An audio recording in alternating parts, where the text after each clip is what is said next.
the stationery and everything. So let's call it 1 million.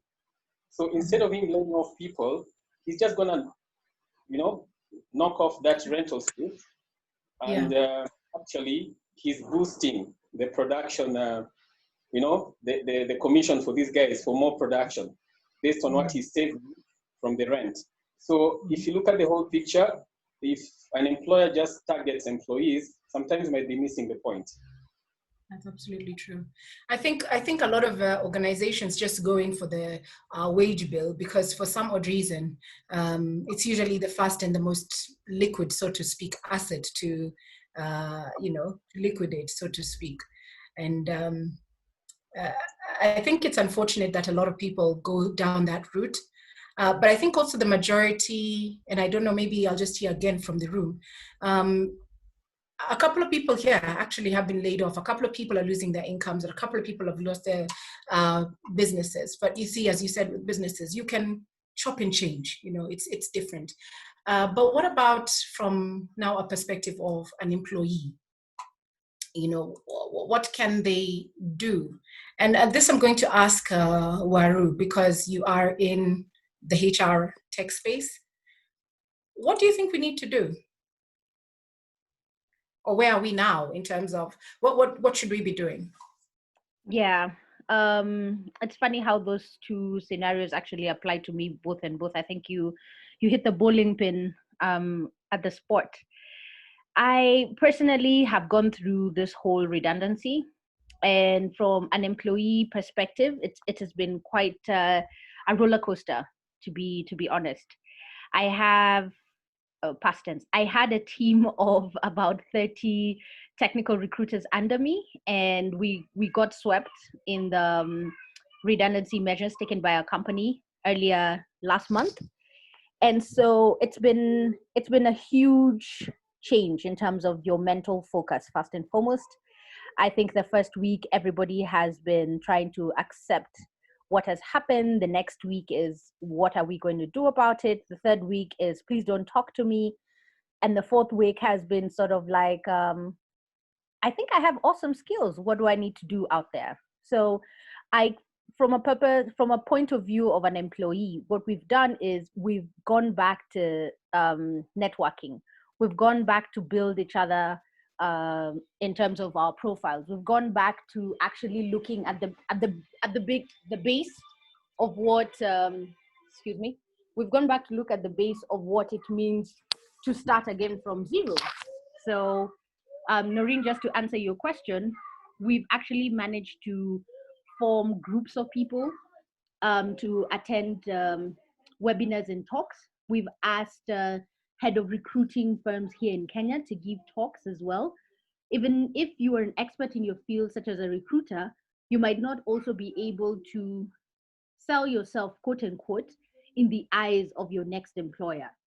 And mentally, it's also been quite interesting, where people are actually asking me back again, I have this offer, do you think I should take it? And you go back to basics.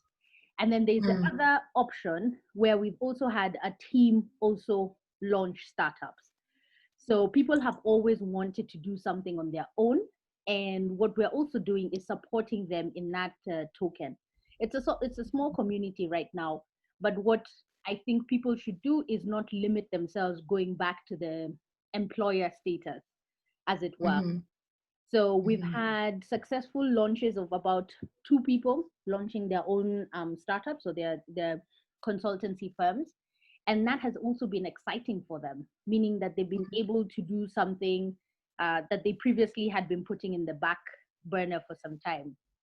So to be fair, you have to allow yourself to go through the process. You have to allow yourself to actually learn that there's much more behind sitting on the monthly paycheck. And then secondly, you have to put yourself out there first to be seen if you want to hop onto the next employer. And then thirdly, if that's not your plan, get on to the next thing that your skill set has. So so far, that's the month that I've been in terms of you asking where we are now. And that's sort of like the curve that I have been through with a couple of people in the same boat that I have been. Mm.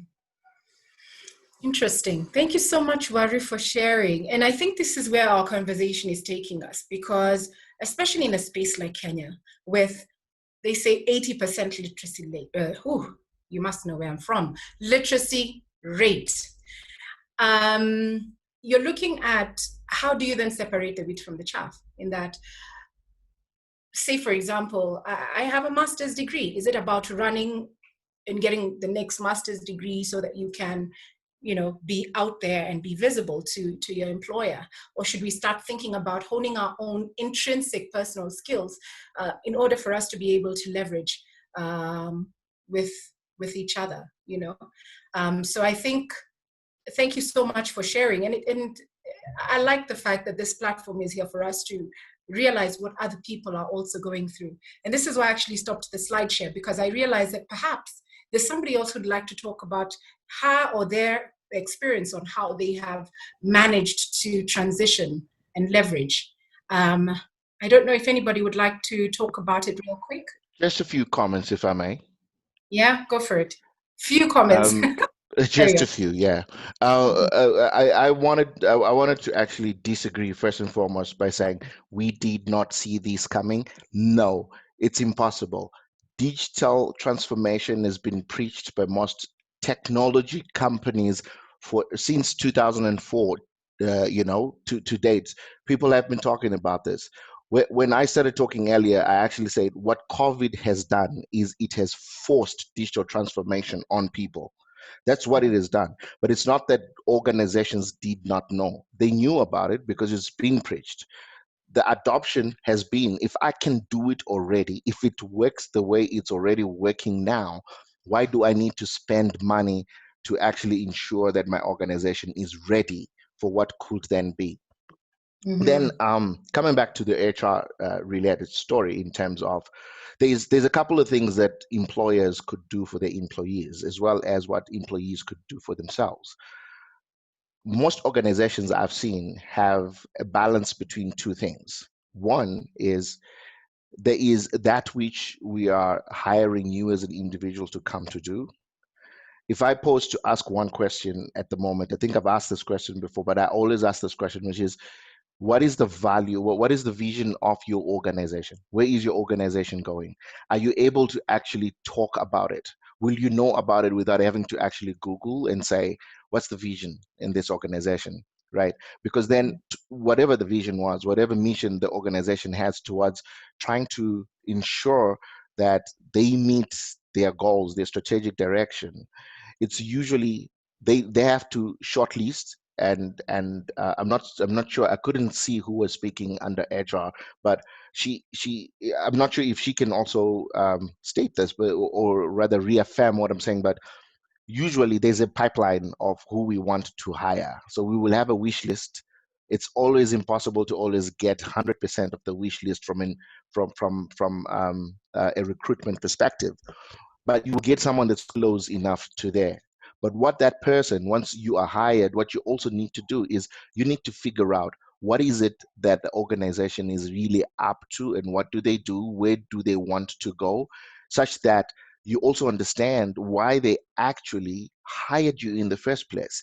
Then if you understand that skill that you have, which was unique from your competition or other candidates who were also looking for the same job, is that you now need to also say, how do I contribute as an individual towards that? But then the employer also have to have a firm platform where, as much as I have goals to make money, to wanting to see this vision and achieving it and all, you also want to be in a place where you say, wait, but what do you want to do as an individual, right? Uh, Again, I'm sorry, HR lady, she mentioned that it was like sort of a 3-4 phased approach towards how to then help those that were let go. But if that plan was there in the beginning to actually say, wait, where do you want to go? What's your direction? During your exit interview, you're easily able to actually say, hey, wait, oh, Waru, thank you. So you're easily able to also say, listen, this is where things have been. These are the challenges that are, or that may be. But These are the strengths you have. This is what we have seen. So, you can help them prepare their exit strategy. But then again, I was speaking about power of negotiation, to saying, if it ever gets to that, pose a challenging question back to your employer. Make them rethink whether they want to continue their journey without you. And this is how you ask questions that are relevant for you, questions that will make them say, listen, I still want to add value to you in a certain type of way. Would a salary cut be helpful? Find a way to actually say, how do I still remain in the system without really getting out? Because you see, once you get out of the system, it's really going to be very difficult for you to try and get back, um, be it through employment from someone else or back into the same organization.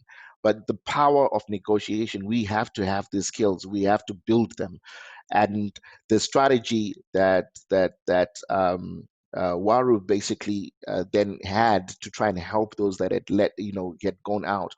That was amazing. But then I would have already charged consultancy for that, because then you're also building, as much as you're trying to help, you're also building their future. You're building the next generation organizations as well. But I just think we owe it to ourselves to to really see the light and not be content and comfortable with where we are, but keep challenging ourselves. Cedric, before you quickly, I want to pose a question to you. I mean, being, sort of almost at the pinnacle as far as been there, done that, and sent the postcards. Say, for example, you have 2 engineers right here wanting to join your organization in construction. And what will make me stand out? If you understand what I mean. Is it more to do with the experience, or is it more intrinsic, as you said, negotiation skills, being able to be tech savvy, the flexibility?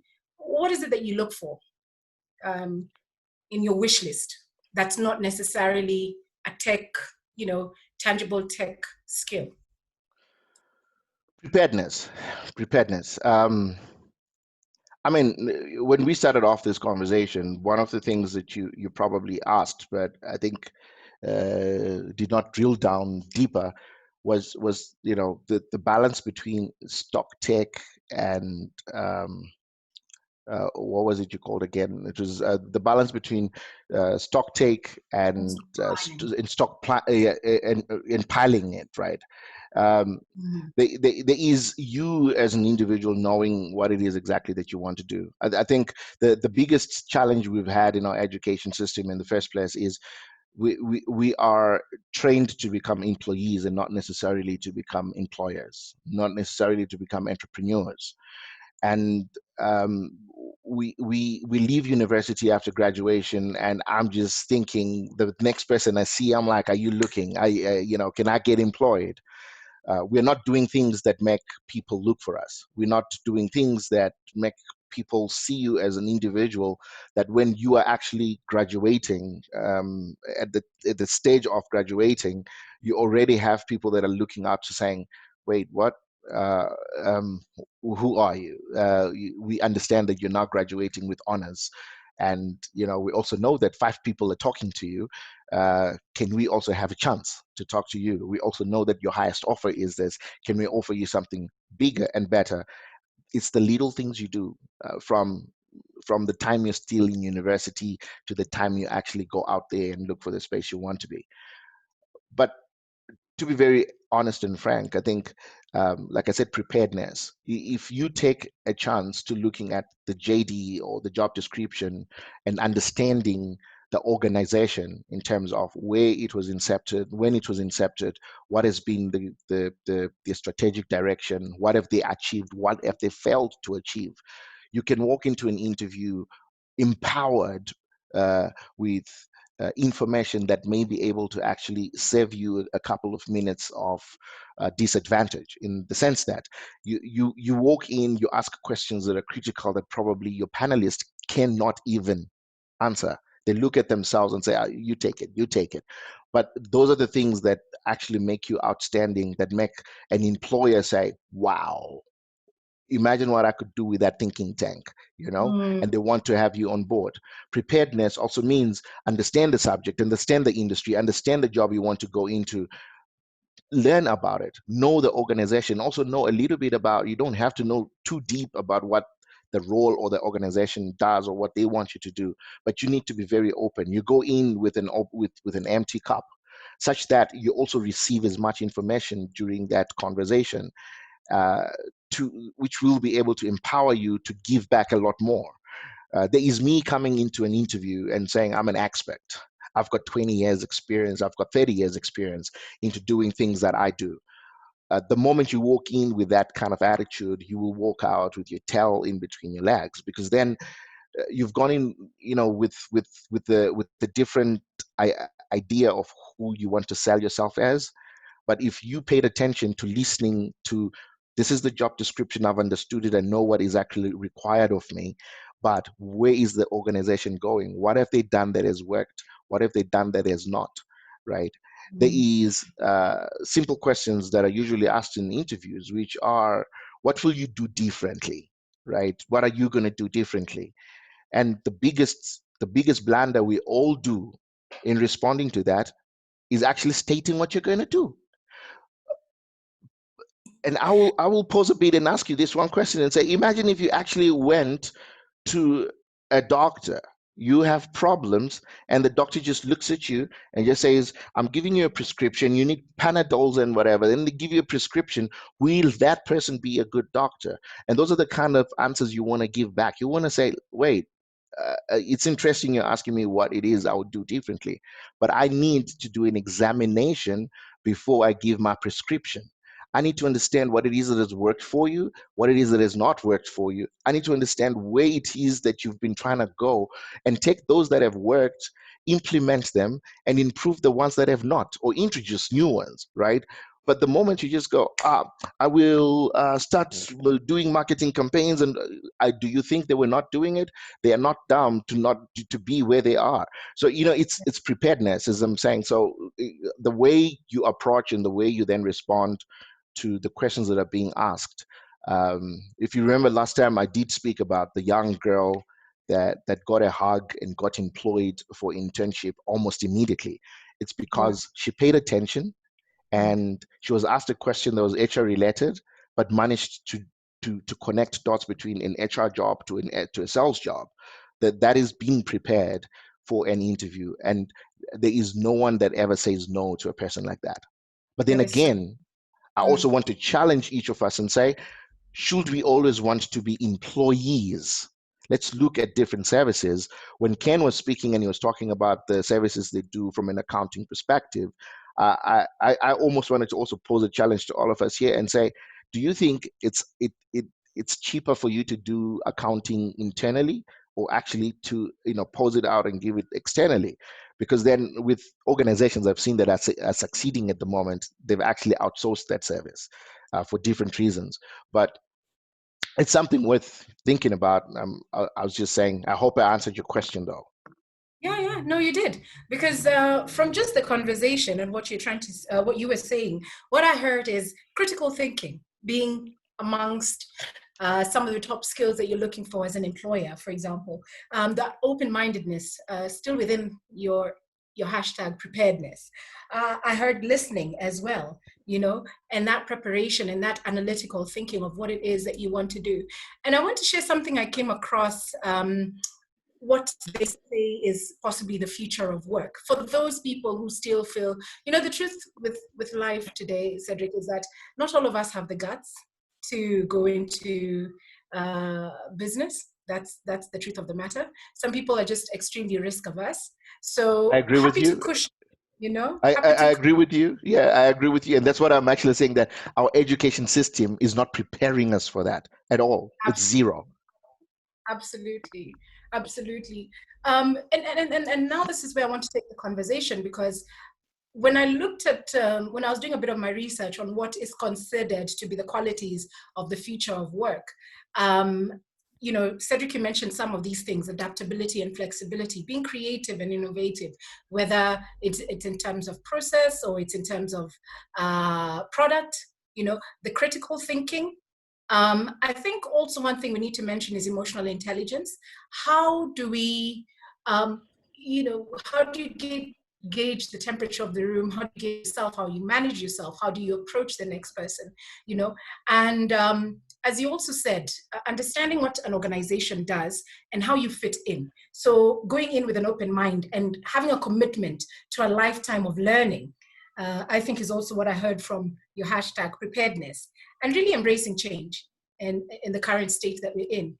The truth of the matter is, I think IT, especially for Africa, we've been hearing about it, but as you said, our education system doesn't support this critical thinking. It doesn't support the exercise of thinking outside of the box. We're taught this is what you do: get to school, finish school, get a good job, die. Oh, well, no, make babies, then die, then let the babies go to school, get a job, and then die. And then those babies get babies, and the cycle continues. And I think it's time for us to take a quick pause and think, okay, so I have the technical ability, but what else can I harness within myself that would really bring me to a cut above the rest? And I think this is where I really wanted to take the conversation, to do a bit of introspection, because a lot of us are going out there, we're doing webinars, we're doing master's degrees, and we're piling and piling and piling and piling, and getting to a place where an employer looks at your CV and they're thinking, wow, you've done all these different things, but what sets you apart? Because the you remember the time when we had the first recession in was it mid 2000s? It only hit Africa a little late, I think around 2011, in 2010, 11, somewhere there. But during that recession, in 2011, I had two fantastic and amazing interviews. One which was with my current employer today. I did turn down the job at that time, but this is what I was told. I have a Bachelor Arts General degree, okay? And apparently during a recession, this is actually to answer one of the questions that I think you probably asked Techno. I'm not sure, but you asked Techno, Jeff, I think, yes. And Jeff responded to this. But I was asked, I was actually told by the person who was interviewing me, very senior in the organization, who then says, do you really know the value you have with your Bachelor Arts General degree? And I said, no, sir. And it says, during this time, if we are to try and hire anyone during times like this, right? So this is for you to all understand, whether it's stock tech or stockpiling you've been doing. But he said to me, a person who has mastered or who has majored into economics, as an example, has a certain type of way he thinks. He has boxes in how he approaches things. If you then look at a mathematician, it's equally the same.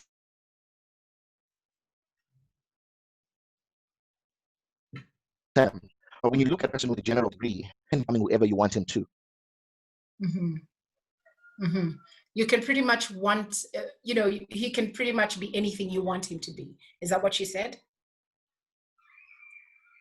And he spoke about cutting rent instead of cutting employees. That makes a lot of sense. My organization has let go one of our floors, but we still have our employees working from home. So if we've already done that, that means we've actually at least said, no matter how the business goes at the moment, we can still have our people working and they still have their jobs, and we are not even cutting their salaries from by half or whatever. They still continue.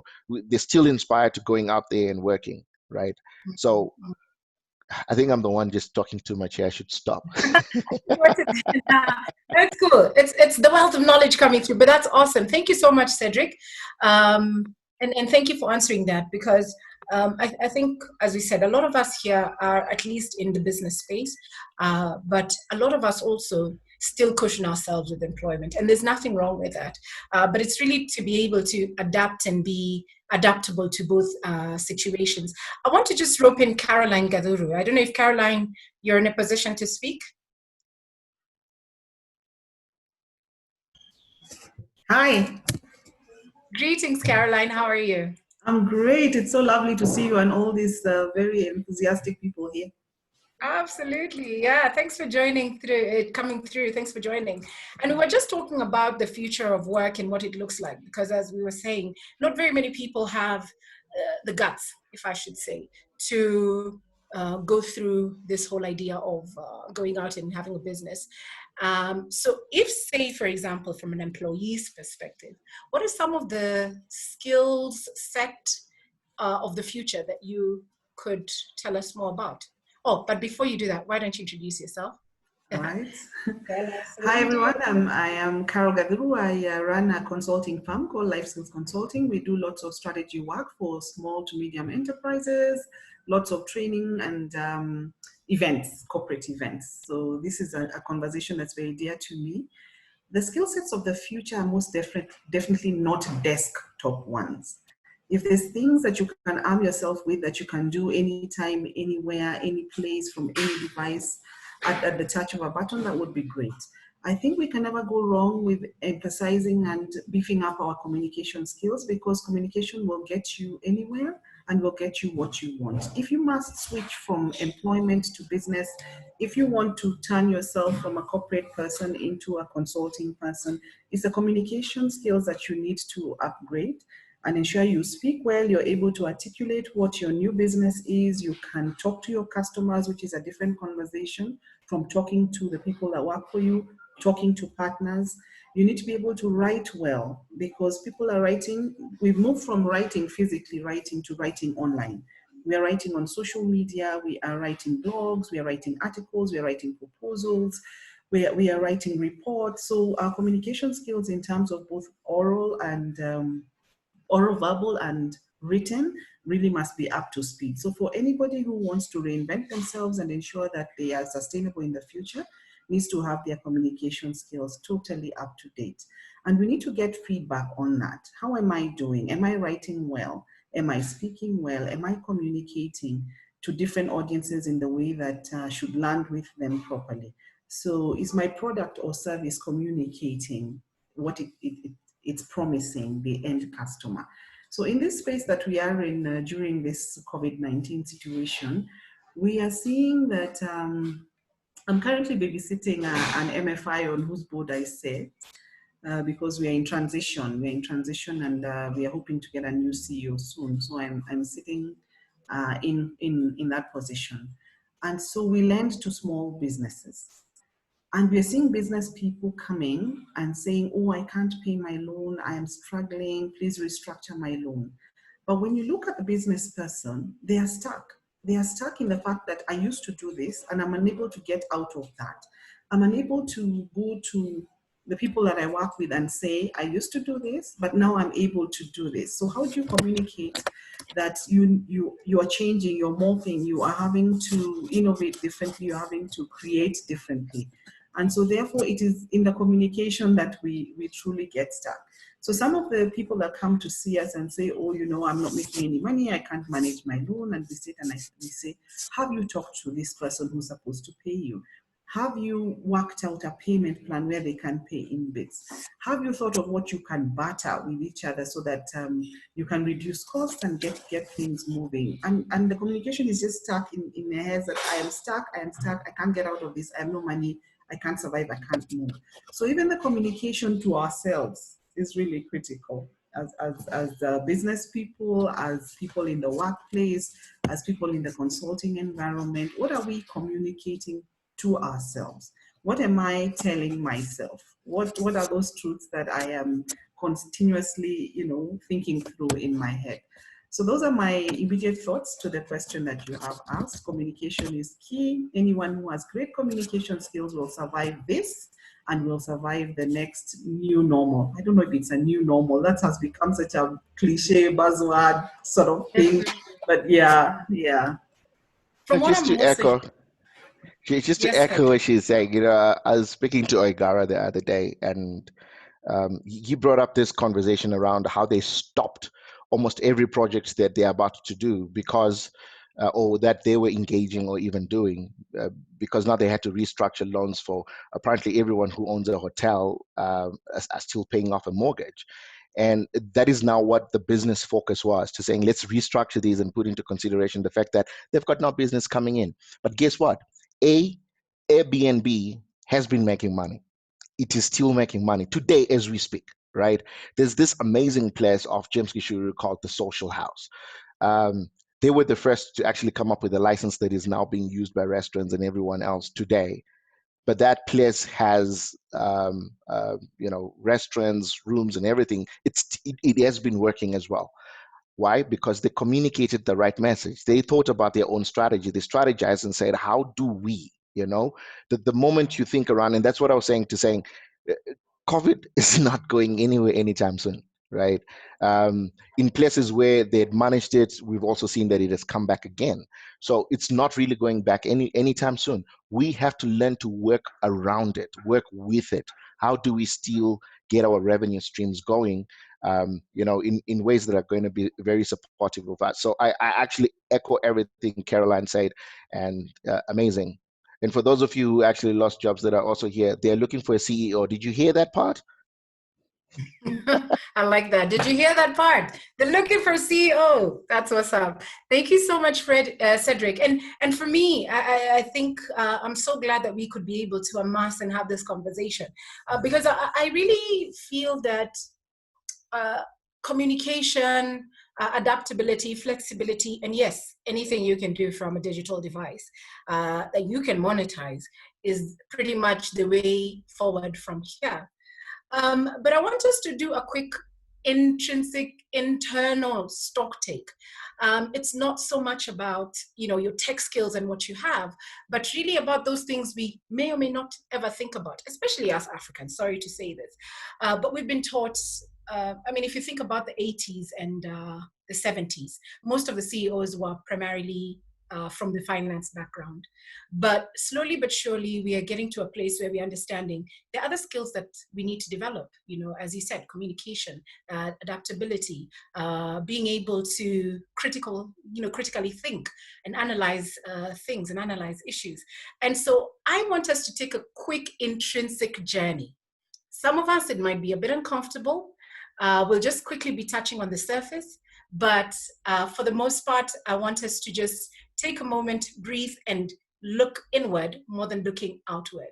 Yeah. So we're going to do a small exercise here, and I want you to go back to your drawing board.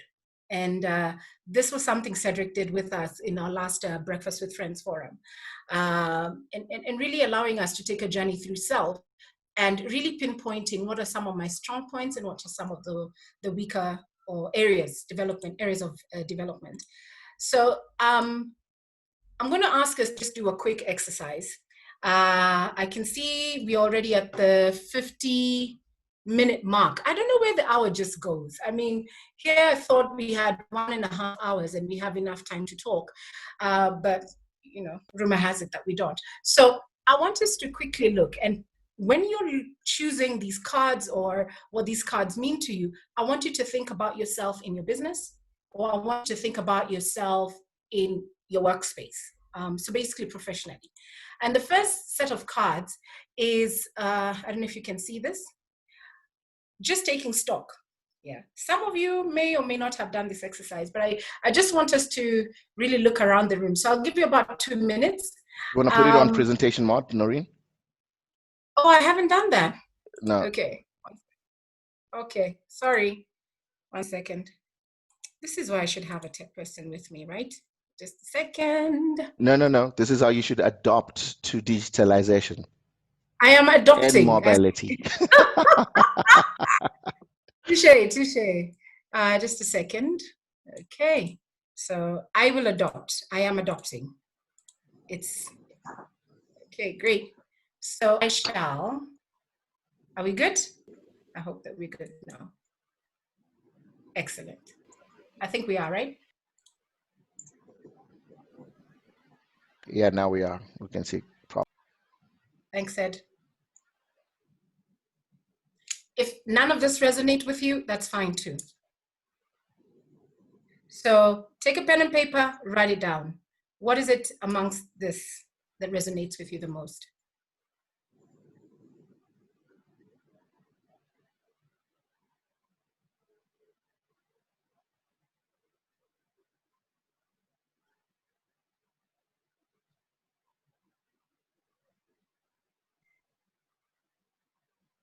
Gosh, the room is so quiet. I feel like I should have. So I hope we've all seen the first part. Remember, you don't have to choose if it does not resonate with you. Okay?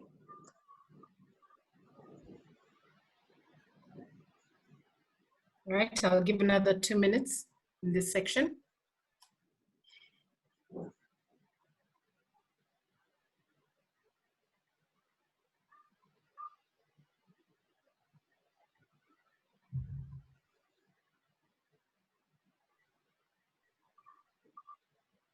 Think about your business or your place as far as an employee is concerned, or as a business owner.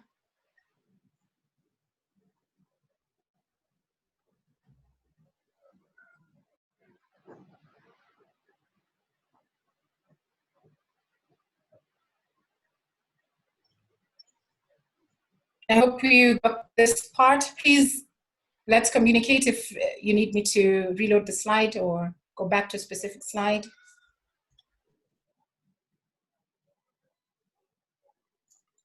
It is, after all, an interactive session.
Okay, so I'll just load those again.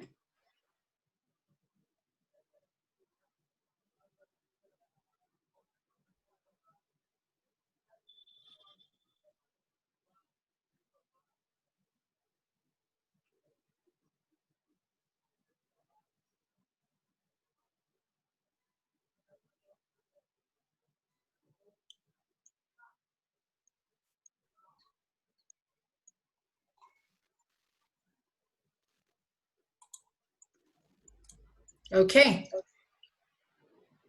So I want somebody, if you can, to share with us just two of those sentences that mostly resonate with you. Who would like to share? I want to ask, who feels like being put on the spot?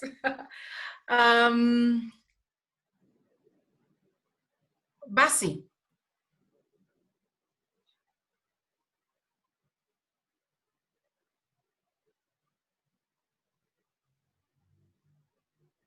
Basi? Okay. Perhaps she's having a bit of a struggle. I just want you to just break the ice, maybe for people to actually be able to unmute and talk as well. I think this is almost also a trick question in interviews, in the sense that you've got to be able to have a great balance from all the aspects that you see here. You know, you could be a structured kind of person, you could be reliable, but what you really need to find out is where, or the best place for you to be, and during moments like these, which comes back to the question that I was posed to Jeff, which was, how do you choose who to keep and who to let go? It's going to be a balance of all these qualities, and say, are you able to actually multitask? What kind of a person are you? Are you able to, because with each of the different aspects you see here, also comes different individuals in any organization. You will find that almost every individual has either one of these or several of these aspects, and they can easily resonate with that, right? I mean, but then again, as a manager, as a leader, what you want to be able to also do is say, if I identify my people around where they fall from these structures, how do I then manage them going forward? Because you can't manage every individual the same way. And that's one of the most difficult things about leadership. So I wanted to just say that, but without really getting into detail, just so at least people can also start talking. Mm-hmm. Thank you. Sipia Frida, give me your two top things that resonate with you as a business person and as an individual. Top two. Thank you, Noreen. Yes, for me, I think I love listening first, and then from there I can give my feedback. So I always give opportunity to my team first to respond on issues and see whether they can get a solution on their own. So after that is where I come on board and give my views, and then we get to agree. Also, I love working in a structured manner. I don't want to be here and there. So if, for example, if this forum, let me give it my best. Let me be there throughout the session and give it my best. So that's the kind of a person I am. And I think even with the current situation, it has also helped me in terms of managing my teams very well. Because since I let them have the first go, it makes my work very easy. And they're able to feel that they're also appreciated and they have something also to bring on board. So that's my thought on this. Thank you. Thank you for sharing. Thank you very much. Yeah. Fiona, I don't know if you are in a position to speak. Fiona?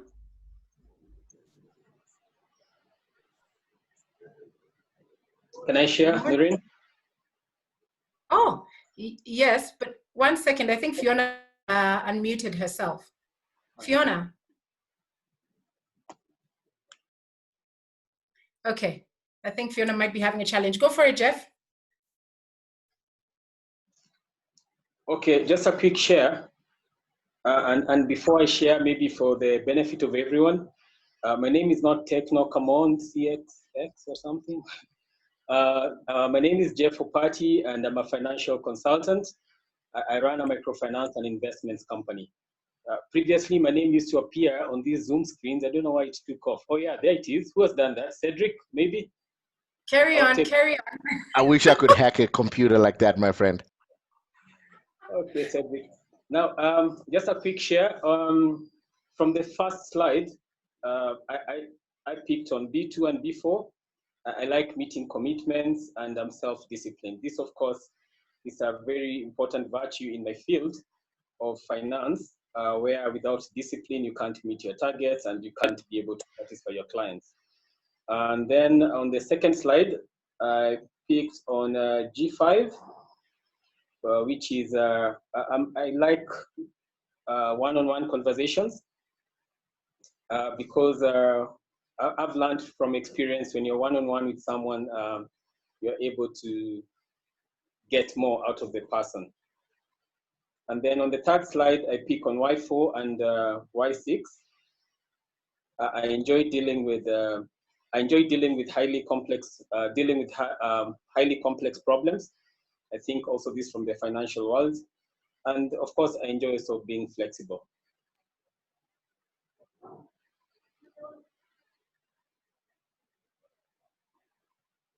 I don't know whether we were off air for a while. No. Thank you so much. I heard everything. Yeah, I did actually have, I did hear everything.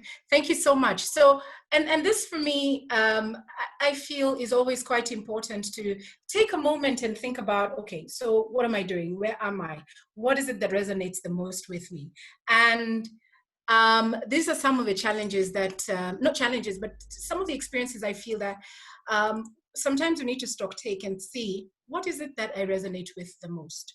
And how does this look like in my business? How can I further, or be, especially like with the third slide, people who are extremely conceptual and flexible and spontaneous. How does this look like in my business? you know. And also in terms of when you have to make the tough decisions, like, you know, being a tough negotiator at that point, you know, what and how would you be able to communicate this? So I know we are pretty much running out of time, and I really wanted to give Alcino an opportunity to talk about his experience. So with Alcino, Alcino works for a company called Reboxkloof Wine Estate in the winelands in Cape Town. And I met Alcino when I was doing a program with them. There was a communication concern within the team, if I should put it that way. And I thought it's really important for us to come in and actually have a chat and see what's on the ground. And we did some of these exercises. And I really want to ask Alcino just to share his experience and how that has shaped him to stock take in his life and have him, you know, where he is today. So Alcino, a very warm welcome to you from the winelands of Cape Town. Yeah. Well, thank you, Noreen. Yes. So yes, first of all, thank you for all of this. I feel like I'm a little bit out of my depth here, but you know what? Let's go for it. Preparedness. Yes. Yeah. But you know what? I've listened to all of the conversations and picked up quite a lot in this short span of time. Now, in the winelands, again, it's a completely different ballgame to what you're all used to. But in this difficult time, at the moment, what your program, especially your program, has prepared us as a team for was, first of all, communication. We've had some challenges with our communication, and we actually had to learn how to communicate with each other, communicate with ourselves, first of all, and then communicate with each other, and how we want to be communicated to. And you know what? After the whole training session, the decision making, first of all, went much quicker, much smoother, and it was much more focused on the vision or the goal on hand, what we need to do and what will work. And you know what? We've gone through some changes in terms of our structure of our business, the environment. We've made everything nice and pretty, but again, operationally, how would this work? How would we, as a team, lead, and how would we bring the rest of the staff along with us as a management team, and also as like employers and employees at the same time, because that's kind of what we are. But and I want to tie in with what Cedric said of the preparedness. We and also with the slides that we've gone through, like I identified with R2, which is strict, and but also I had to differentiate between myself and also as a as employee or a professional. And a lot of times we came to the yellow section, the Y2 and the I went for Y2 and Y5 because Y2 is I'm sometimes spontaneous and take charge of the group and all that. But yet in this difficult time, I knew that I had to maybe stand back and first of all listen to what my staff can bring to the party and what we as a team can use to make ourselves successful. Because in hospitality at the moment, as you know, it's very, very challenging. What makes us stand out is the fact that we can make decisions together, have a focused plan, and what will work. In the past, and I'm, like I said, very happy for the training that we did with you, Noreen, because I fear that it would have gone maybe a different direction. There's so many businesses around us within the immediate area that actually had to shut their doors completely. However, we've sat down as a team before this, during this, now even, and we had to communicate with each other to find what will work for us, what we have to offer, as a property, as a team, and again, to take us back to the beginning, the emotional intelligence, the mental stability to stay positive in a situation like this that we're currently facing, as management, because you kind of need to you need to be motivated yourself, to stay positive, team to trust you and say, okay, let's follow his lead and go in this direction, because at the end of the day, the negotiations came in, salary cuts, laying off people, but rather than repurposing those staff members into different areas of work, luckily for us, we don't only have an hospitality section, we have the agriculture section on our property as well. So we've redistributed our staff to those areas so that they can work. And you know what? Because we were positive about it, because we promised that, you know what, if we can do this plan in this manner, then we can also ensure jobs for everybody. They went with it because we believed in what we said. And because again, the communication within the team was of such a nature that we had a goal, what we needed to do, we decided, and we implemented. Our staff, they work elsewhere on the property until we can get the hospitality section up and running again. There has been influences in their salary, but they are, and again, I think Sid also mentioned, rather not go out of the system completely, but stay in it, but at a lower rate, but not make sure that you not go out of the system. And also we had to rely on, like you said, the bartering of when you had to go back to what you can offer and what somebody else can offer. You kind of have to trade in terms of networking. We have some business partnerships that does trails in different businesses that we help out and they help us out as well. Not necessarily financially, but with, again, with the resource of people. Rather than having a new company come in to do a certain job, if we can find people amongst ourselves to do that same job, we do it. But again, it all comes back to that clear communication from, like my position personally, I'm part of the management and I'm also part of the staff.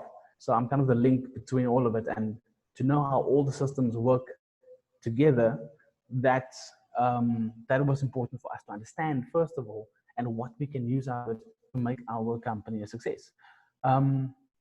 And COVID will be around for a long, long time, and we have to be prepared for all that's coming. But I mean, we currently have at least a 3-month plan in place until labels get lifted and all that, but there's always work to be done. And the willingness for our staff, for instance, because they trust us to make the decisions for a better future for them, they go along with it. They support us in it. But again, research of what works within the area. We had to now focus not entirely on the tourism section, but our locals. What do they want? They are our immediate target. How can we get them here to support us? And also in terms promising them that within our immediate area that we can support them in their businesses, because they are business owners, but they would like to bring their families out on the weekend. So again, it comes back to the research, the networking. They can maybe give us something at a much more, discounted rate instead of charging the normal price for it, because they know us and that sense of community. I think that was also our main goal. But like I said, the most important thing at this stage was to stay positive. And instead of just making a decision, rather listen, because somebody else might have a better idea. And in terms of being prepared, mental stability, attitude, yeah, you have to take all of that in consideration. Have a very good balance between your um, or you as a person personally, and your professional side of things. You kind of need to know where to draw the line, as you have people that depends on you, and but you're also dependent on their support to make all of this work. What I'm hearing from you, Alcino, as far as your company and yourself is concerned, is I think repurposing, getting to a place where we're repurposing our skills and saying, hey, I am in finance, but I also can do this. So can I repurpose my skill in that direction? Instead of, entirely just laying off or deciding this is it for the business, or this is it for me, you could actually say, why don't we repurpose the skill set that we have? Why don't we repurpose all of this? So I certainly appreciate it. But just as a parting shot, Alcino, this experience that you had, okay, if I could just give an idea. As I said, I'm in the organizational development space, and these guys called upon me because they were having some challenges internally, especially at mid-level to top management, on how to do things and how to make things work. And so I just happened to be in Cape Town at the time. They called upon me, and we had a whole day together where we literally stripped down everything and restructured again. And I'm just so happy that we still have contact. And, even after 2 years, Alcino can still say, I still remember it like it was yesterday. Oh, yes. Yeah. So because, I actually use it on a daily basis. That's interesting. Yeah, something that you can recognize in the daily basis. Amazing. Yeah. So just as a parting shot, did that experience help you? When you were trying to build your communication, etc. Did it actually help you to map your future as an from a personal perspective?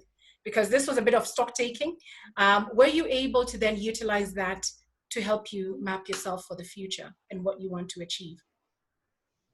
Oh, definitely. You see, and I actually made a little note of it.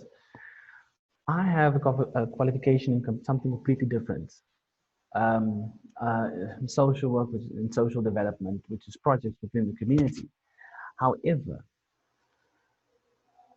again, tying into having something more to offer, what makes me stand out, I realized that in that qualification specifically, you need some life experience, because now you're young, you get out of college, university, you get out, and then before you can get into the people that you work with, they require that you kind of have a life experience to know exactly what you're talking about before you can even approach them. I then went into the tourism and hospitality business with my degree, and I just applied what I learned. And with your program, again, it allowed me to apply what I learned from your program. Structure is better. Structure my personal decision making better. Structure my communication, my interaction. All of that structure is better. That again, I want to ensure that people how they perceive me, that is correct and what I want them to see, and also that there's no gray area. The message is clear when you communicate with me that this is what I want and this is where we're heading, and so after the program, we, like I said, communicated better. We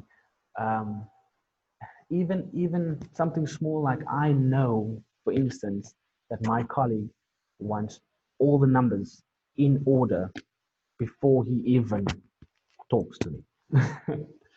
So what I do is I ensure that I give him all the numbers that he needs, so that our conversation after that, leading up to the information provided is direct and to the point and focused. Again, yeah, it helps a lot. And also in terms of the personalities, oh my goodness, the personalities of the people. You know who you can have fun with, and you know how you can use that having fun with as a positive method and stay as a positive mindset to go into, like I said, this difficult time that we're facing. Because you know what, going into this COVID thing, us as a team felt stronger than ever because we had clarity of what we wanted, and that was all based on your program, I must say. And all of us, we use it on a daily basis, and we'll even crack jokes about it. We'll say, you know what, we'll have a general conversation, but yes, you do it like this and you do it like that. So and you know what, they don't even take offense. They don't take offense because we know each other, and the teamwork aspect of it. They know that they can depend on me for this, and I can depend on them for that. It will happen when it's asked for. So yeah, we did not know this about each other beforehand, but yet we're much more comfortable with each other in the state. Like I said, we as a mid-management team, strong, going into this. Yeah, so thank you for that. My pleasure, and thank you so much for sharing. And this is where I was coming from. It's not just about stock taking self, but really understanding who do you have in your team, who can I leverage on, and really going in depth with that and bringing the best out of this person, whether you're in a management position or an employee, lower level position. It's really about understanding who you have in your team and stock taking in your team. I know I can depend on Alcino for this, that, and the other. I'll tell you, he is a brilliant, ask Alcino to put together anything as far as people and connecting with people is concerned. This is my person to go to. But there are other people I know who prefer to work in the background. Alcino is very happy to go up front. So you need to be able to stock take and see who you have in your team and really leverage to bring out the best in each person. So thank you so much for sharing. Thank you for coming through. Thank you for giving us your insights on how and what the program meant for you. As we wind up, because we've already gone 20 minutes over time, I don't know how we do this. I've always thought 30 minutes e-networking, hour, and we'll be done at 11, but guess what? It never happens. There's always so much to talk about. But just a quick parting shot. I haven't heard from who haven't I heard from? Who would like to just give a quick parting shot? And thank you so much, Alcino, for sharing your experience. Sorry. Yes, Faith. Hi, Gami. So I'm thinking this webinar also connects to the webinar we had last time about strategic planning. And I think also doing stock taking is part of that, of the strategic planning, where you're able to prioritize and build a consensus. And I like the slide that you brought about where we have the qualities of future work. Look at it, where we are right now. We need to be adaptive the current situation. We need to be flexible. We have to change our schedules. We have to work around it. And then it also brings out, we have to be digitalized, So tech savviness is also a very key, a key skill to have during these times. And having the creativity and innovation, if you're in marketing, if you're in insurance, if you're in real estate, how do you be creative? How do you attract more clients? How can you innovate new ways?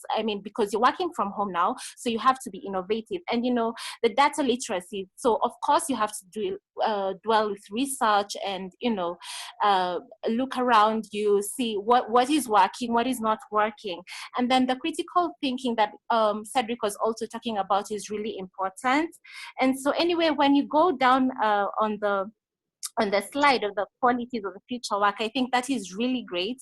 And I really like this forum. It's really built me. And, I'm currently now doing my stock taking. And I think this is viable. And I think this should be more I think we should have more discussions on this. And so thank you very much. And to all the speakers, awesome work. Thank you so much.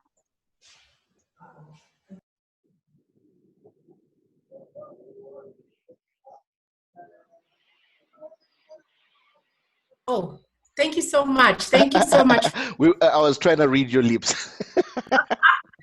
Cedric. But yeah, no, absolutely. Thank you so much, Faith. Apologies for that little technical glitch. But yes, thank you so much, Faith. And thank you for even being part of this forum in terms of, giving your input and it being of value. Just one last quick take home. Anybody who would like to weigh in? Charles, I know this is your first full webinar. I know, Jeff, you want to speak. Charles, full webinar, 30 seconds, tell us. What's your take home from this?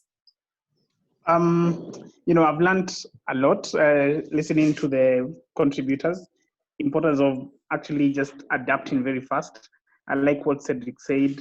We saw this digitization coming. I think we just didn't think it was going to come this fast enough. Now we're here. We just need to adapt and move on. Otherwise, we won't survive. Absolutely. Not the fastest, not the fittest, but the one most adaptable to change will survive. Charles Darwin. Jeff.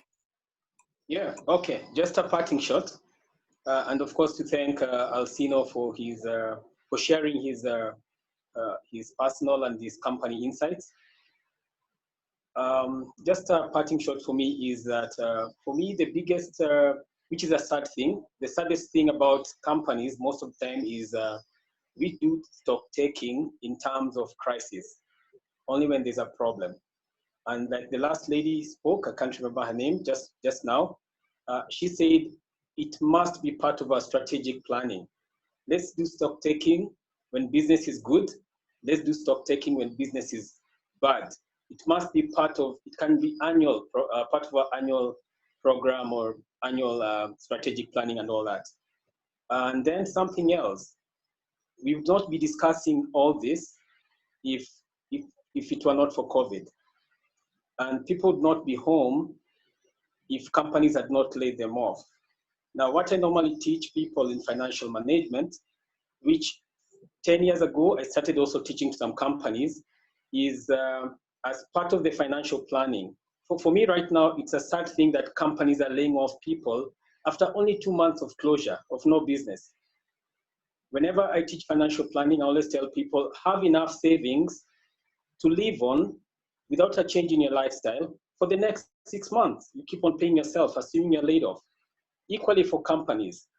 Companies should have a savings plan, an investment plan, whereby they should be able to maintain all systems at the same level if there's zero business for 6 months. So for me, it's a bigger picture on the companies that after just 1 month, I don't believe that, you lay off people. That means your financial planning is wrong. It means there's something happening. There's something not adding up. There's something not adding up. So as much as you're doing the stock taking, let's do stock taking in all aspects of our businesses. And people only go home when there's no money to pay them. So the first thing to look at will be companies' financial planning, where the finance managers, the people to do with finances and accounts have a lot to play in that to ensure that, well, let's survive even for 6 months without doing anything, just from our reserves. That's my take home, Noreen. Thank you so much, Jeff. It's so true. I mean, when we think about it, we're always telling people, plan 6 months in advance, save 6 months in advance. But here we are when it comes to companies. The first thing you do is lay off your staff. I think there's a bit of a disconnect with that. So yeah, absolutely. So ladies and gents, thank you so much for coming through for this session. I had purposed and intended for it to be interactive, which it was. And particularly, I want to thank Cedric for coming through. I've been trying to reach him for the longest time, but I'm so glad that he was able to weigh in. Thank you, Alcino, for also just sharing your experience and taking your time out. He had so much that he was doing, and with everybody, but thank you so much for taking this time to be here. Cedric really wanted to share something as a parting shot. So this is pretty much going to be our last section. So Cedric, take it away real quick. I hope there's video, there's audio from this, but just please take a listen. It just kind of relates to the cards that you displayed earlier. So just take a listen to it. All right. Audio gone. We don't have audio. Try to share your sound when you share.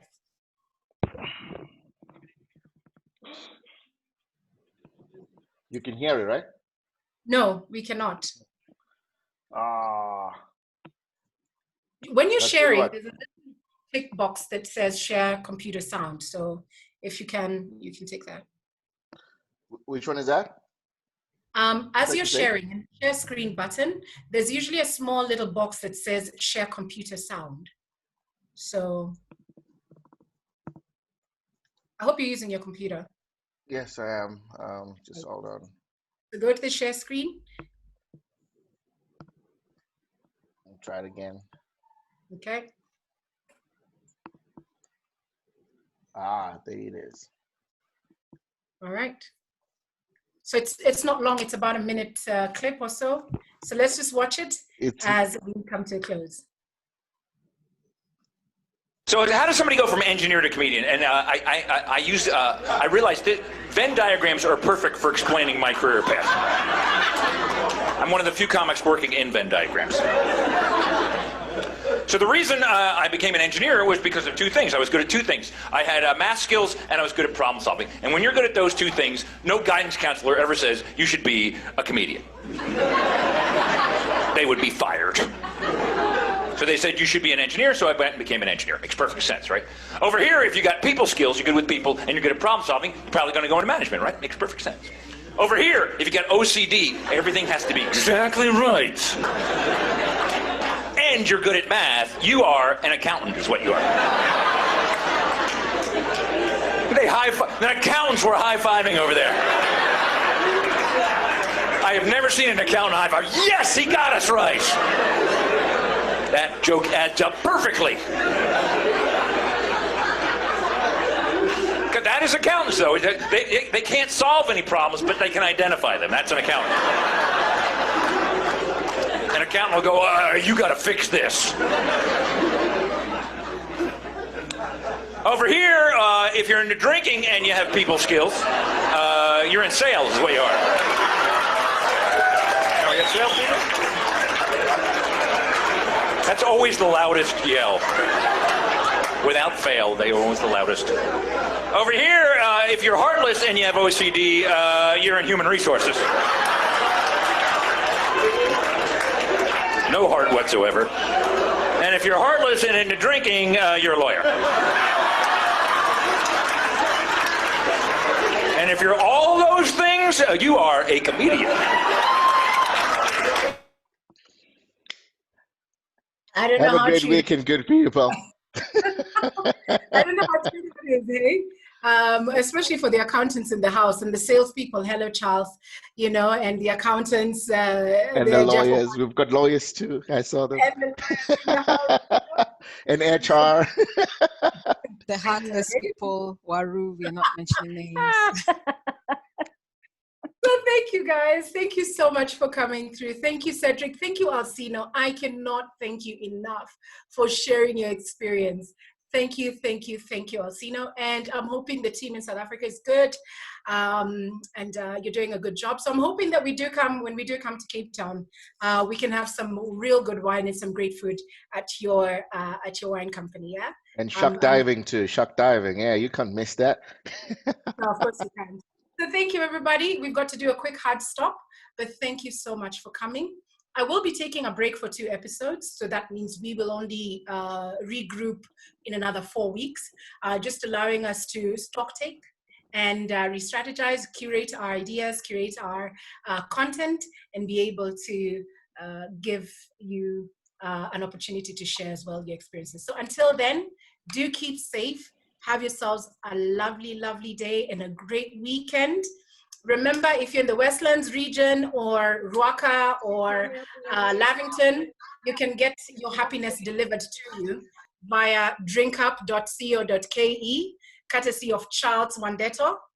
He basically makes delivery in a record time of about 40 to 45 minutes if you're in the area. So drinkup.co.ke, have a quick look. It is Friday, I'm sorry. And I'm going to be calling upon him for some of my happiness. But until then. Kels, you better get some supplies from Asina, yeah? Yeah, so thank you so much. And see you all again very soon. Take care. Ciao. Cheers, guys. Bye. Bye. Thank you, Bye. guys. Appreciate it.